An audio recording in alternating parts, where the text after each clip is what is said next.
NBA YoungBoy is suffering internally and is in a very dark place because he believes he's being blackballed by the entire industry. No! Could he be on the verge of doing something drastic? Let's gather around for story time. DJ Khaled just left him off his album, and his label allegedly took his mixtape off the Apple Music charts earlier this year.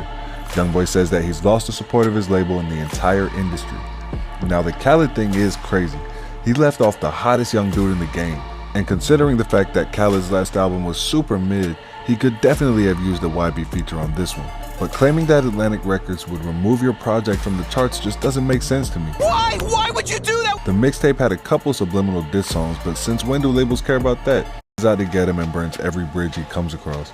If his tape was doing numbers, they would need a really good reason to take it down off of any playlist or placements, because wouldn't that hurt Atlantic's bottom line too?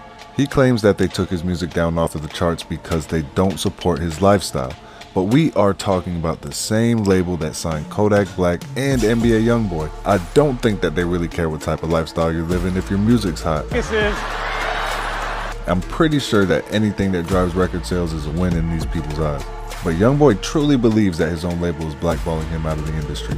And this just screams paranoia to me, because if anyone wants to get you and your music out there, it should be your label.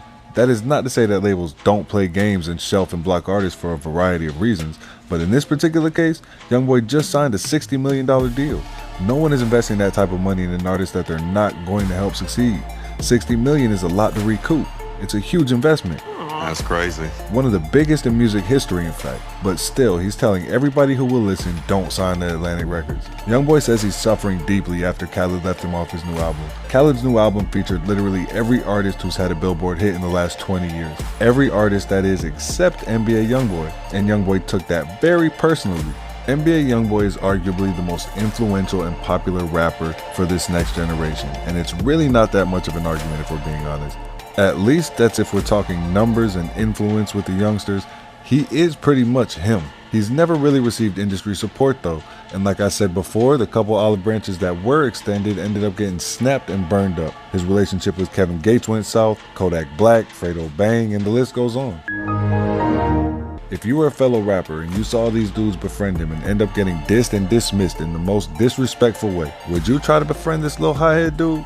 That being said, there is probably a bit of truth here that some industry people are blackballing NBA YoungBoy, but probably out of fear of being cussed out and ending up in beef with the demon who is YoungBoy never broke again.